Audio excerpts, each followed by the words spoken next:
यूं तो मीडिया जगत से जुड़े रोचक किस्से कहानियां समय समय पर चर्चाओं का विषय बनते रहते हैं। हाल ही में स्कैम 1992 के डायरेक्टर हंसल मेहता का आने वाला नया शो स्कूप भी एक ऐसी ही कहानी पर बेस्ड है, जिसने पूरे देश को हिलाकर रख दिया था।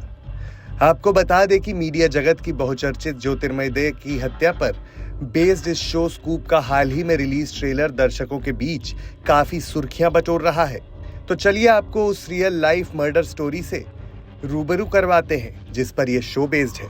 जून 2011 को मुंबई के पवई इलाके में एक जाने माने रिपोर्टर ज्योतिर्मय डे की हत्या ने पूरे देश को झकझोर कर रख दिया था। जेडे एक अखबार में वरिष्ठ अपराध संवाददाता थे और अपनी खोजी पत्रकारिता के लिए बहुचर्चित थे।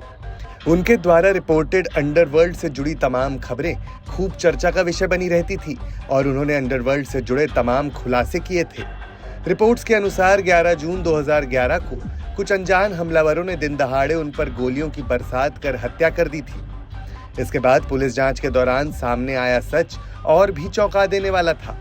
बताया गया कि इस हत्या को 7 लोगों के एक ग्रुप ने अंजाम दिया है, जिनका कनेक्शन अंडरवर्ल्ड डॉन छोटा राजन से था। मुंबई पुलिस ने इस केस में छोटा राजन को तो आरोपी बनाया ही, लेकिन केस में दूसरी आरोपी के तौर पर जिग्ना वोरा के नाम ने सभी को अवाक कर दिया। आपको बता दें कि 11 नवंबर 2011 को पुलिस द्वारा जिग्ना को इस मामले में डिटेन कर लिया गया था।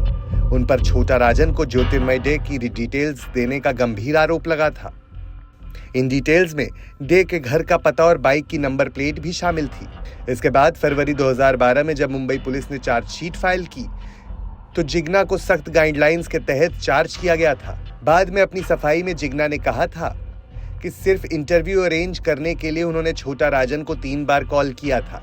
राजन ने पुलिस के आगे ये भी दावा किया था कि जिग्ना ने ही उसे डे की हत्या करने के लिए उकसाया था, क्योंकि दोनों में प्रोफेशनल राइवलरी थी। हालांकि उस समय जिग्ना के सीनियर रहे सचिन कालबाग ने इंडिया टुडे को दिए इंटरव्यू में इस दावे को गलत बताया था। हाल ही में रिलीज्ड जेडे मर्डर केस पर आधारित नेटफ्लिक्स के शो स्कूप का ट्रेलर काफी चर्चा में है। इस ट्रेलर के एक सीन में एक बच्चा जेल में अपनी मां से मिलता दिख रहा है। वो ये कहते हुए अपनी मां से लिपट जाता है कि मेरी मां एक सिंगल कॉकरोच नहीं मार सकती। उसकी मां के रोल में एक्ट्रेस करिश्मा तन्ना है। उनके किरदार का नाम है जागृति पाठक। स्कूप के इस ट्रेलर की शुरुआत में ही पता चल जाता है कि क्राइम रिपोर्टर जागृति पाठक एक मीडिया संस्था में डिप्टी ब्यूरो चीफ है और मुंबई के अंडरवर्ल्ड डॉन छोटा राजन का इंटरव्यू ले रही हैं। इसके बाद उनके एक साथी जर्नलिस्ट जयदीप सेन की हत्या का सीन भी है। ट्रेलर के एक और सीन में छोटा राजन फोन पर पुलिस को बता रहा है कि जागृति पाठक ने ही उसे सेन को मारने के लिए उकसाया था और सेन की डिटेल्स भी दी थी।